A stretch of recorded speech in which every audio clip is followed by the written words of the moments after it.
Yeah, hey everyone. My name's Nick Carter, and I'm currently doing my PhD at Deakin University, where I'm researching. My project, sorry, is focusing on tracking Australia's largest owl, and hopefully by this picture, you can guess what species that is. And I'm actually a Geelong local as well, so I'm pretty excited to share with you some of my findings from my research in the Otways. So for those of you that guessed, powerful owl is Australia's largest owl, and the scientific name is Ninox strenua. This species is an apex predator, which means that they sit at top of the food chain and nothing else is actively hunting them.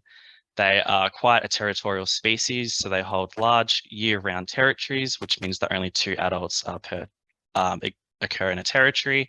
And unfortunately, these guys are a threatened species as well. So they are listed as vulnerable under the Flora and Fauna Guarantee Act 1988 in Victoria. So for powerful owls to occur in an area, they need four main things. Firstly, they need woodland habitat. They are a woodland specialist. So if there's no woodland habitat available, then they won't occur in an area.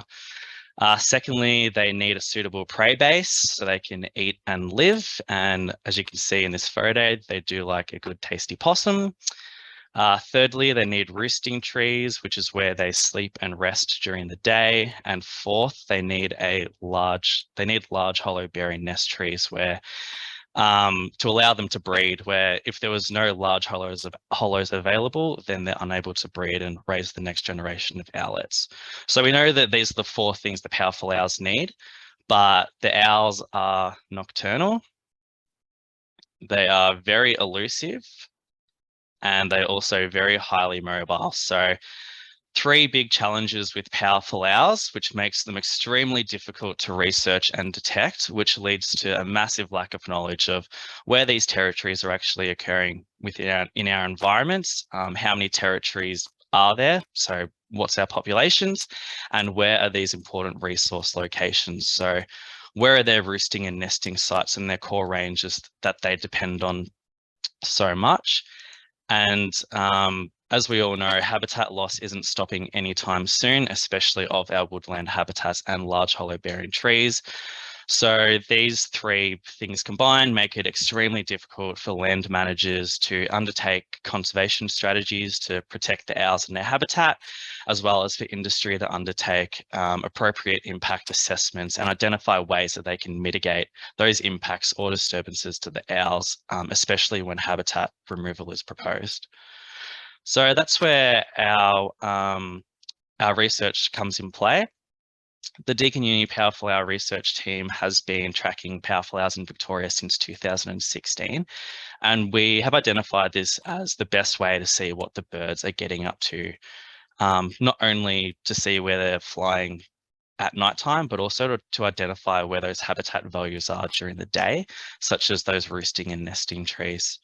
So we catch an owl with a massive net and the use of megaphones, and once we get it in hands, we attach a tracker to its two most central tail feathers, as you can see down here in the bottom picture. And we configure this GPS tracker to take a point every 20 minutes between sunset and sunrise. So we can capture all of those nocturnal movements, but also capture where it chooses to roost during that day. And we try to leave the tracker on the owl for between 30 to 60 nights. And this all depends on how long the owl is happy to hold the tracker on, to keep the tracker on it for. So over the last 7 years, our team has been able to catch 30 owls in Victoria. And this is a number that we're pretty proud of, given that they are very hard to research and find. So most of these owls have come from the Melbourne area, have done a lot of research on Mornington Peninsula earlier this year, and then bringing it back west in my own backyard, I've been able to catch one owl in the Brisbane Ranges, as well as 3 owls in the Otways, which is why I'm here talking to you today. So our 3 owls in the Otways, they are located in the very northeast of the national park around the Anglesea area, where the national park is essentially bordering agricultural area and cleared land. And there's actually quite a lot of private property around this area as well, where people have kept bush on their property, which is amazing. And you can see the 3 different owls GPS points, where owl 1 is in pink, owl 2 is in yellow, and owl 3 is in red. Each GPS point is that 20-minute location that was recorded at nighttime or during the day, and we were able to collect between 880 to 1,700 GPS points for these owls. The red owl has more GPS points, and that's just because it was holding the tracker on longer than what the other birds were. So the first thing that we do when we get these GPS points is we delineate the home range boundaries to not only see how big their home ranges are, but also to see how they're configured in the landscape. So our birds' home ranges here are ranging from 330 hectares to 500 hectares, which is relatively large given that only 2 adults are occurring within each territory.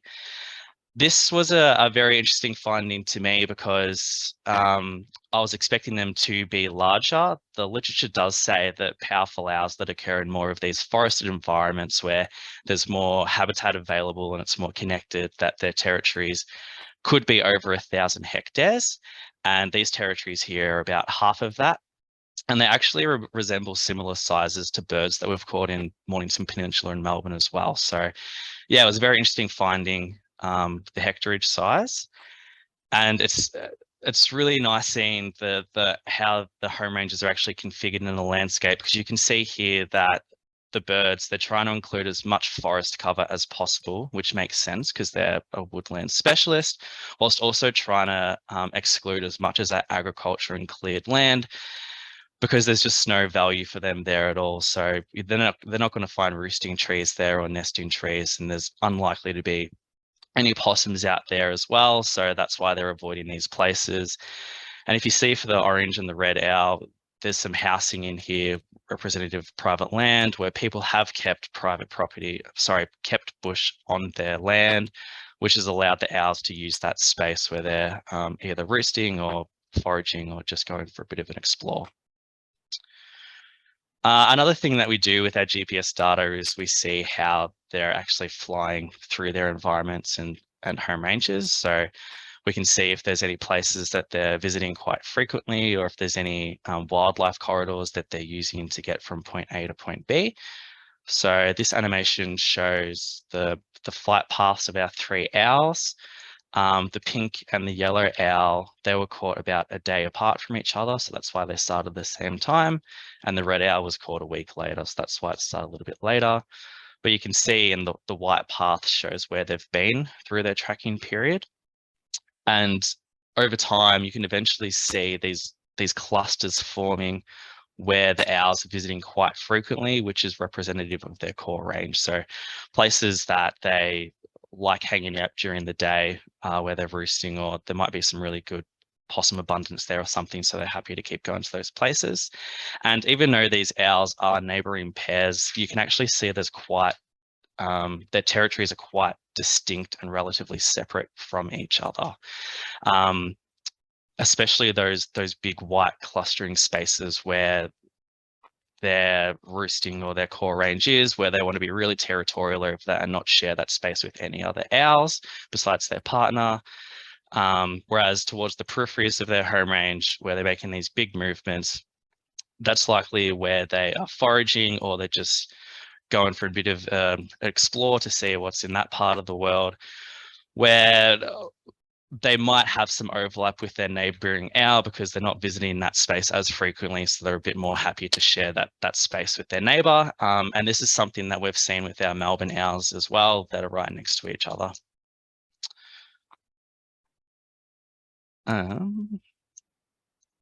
Yep. So this is a map of where our tracked owls are in the grand scheme of the Otways, as well as some other areas where we think potential territories are. So we do quite a lot of bush bashing during the day to try and find roosting sites. And we also do playback and spotlight in different areas as well, just to gauge if there's any interest of owls or if anything rocks up, which has helped us guide where these potential territories might occur, as well as receiving community reports, which is, if anyone knows of any owl locations, please do send them through, because I would love to hear about it. But these potential territories will guide us in future tracking seasons, where hopefully we'll be able to catch and track them and find out where they're going in the Otways system. And given that our home ranges of our tracked owls are smaller than what we were expecting, we are starting to think that there might be more territories of powerful owls in the Otways than what was previously considered. So that's a pretty interesting finding as well, and gives us more opportunities to track more owls and find out what these forested birds are doing, so we can eventually compare them to our urban data sets to see if their ecology might differ or if they're just completely acting the same and there's no difference in landscape types. So outcomes of this GPS tracking, well, a really big one is discovering the locations of key resources of those individuals. So finding out where they're roosting, finding out some of the potential nesting sites as well, and where their core ranges are. Being able to delineate those territory boundaries, so figuring out where these territories actually exist in the landscape, as well as identifying where potential other territories might occur, which helps with population estimates. Provides opportunities for further research, such as breeding monitoring or pallet collection for diet studies. And it helps land managers immensely as well for several different reasons. So a big one is habitat protection, identifying spaces that should be protected so the owls can stay in our environment and nothing's going to impact them. Another one is obviously mitigating impacts, especially where habitat removal is proposed or some other form of disturbance, such as upgrading infrastructure, or if private landowners want to remove bush on their property, or fire planning. And then another big one as well is stakeholder collaboration. So powerful owls, they don't care about administrative boundaries. As long as the bush is there, they're going to use it. So land managers, they can identify what stakeholders exist within these owl territories and then work together to minimize those potential impacts to the owls and help protect the owls' habitat together. So just want to give a massive shout out to our Otways project partners, PV, Surf Coast Shire, Geelong Field Nats and Friends of Eastern Otways. They've helped out quite a lot through support and reporting locations, as well as some funding. So it's been super appreciative. And thank you all for listening. If you have any questions, please feel free to ask.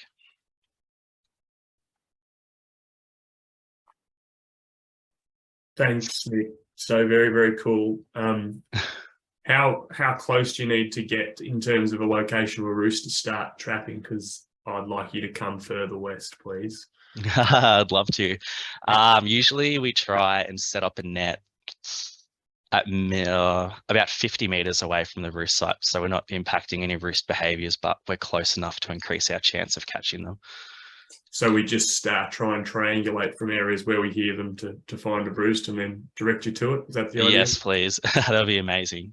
Cool. All right. Well, I don't have any current ones, but we'll be looking. Thanks. There's not any current questions in there, Nick. So at the moment you're off the hook, but for the next 5 or 10 minutes while we're still live, if you could monitor that, that'd be awesome. Otherwise, people can get in contact with any of our presenters. I'm sure we're all easily Googleable these days if you have any specific queries.